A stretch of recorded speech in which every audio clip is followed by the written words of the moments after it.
Hello everyone, welcome to my YouTube channel. In this video, I am going to show you how to open and save a Word document. But before we go further, we have to acknowledge that saving a Word document is actually super easy and super important.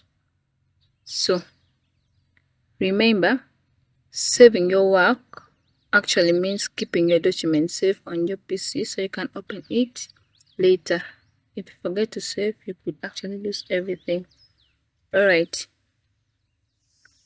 first, when you want to save your document, you open Microsoft Word.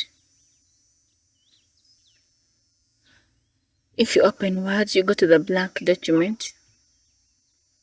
There you type anything that you want to save. For example, here we are going to type computer assignment. We are typing computer assignment.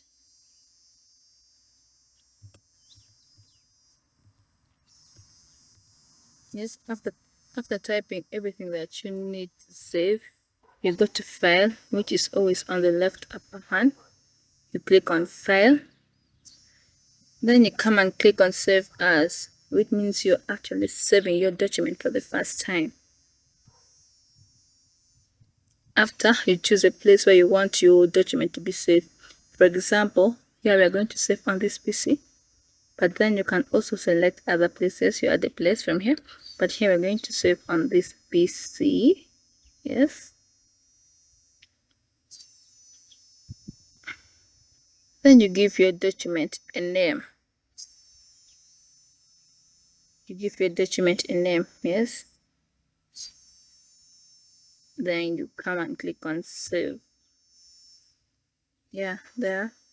Your document is already saved on your computer and you can open it at any time.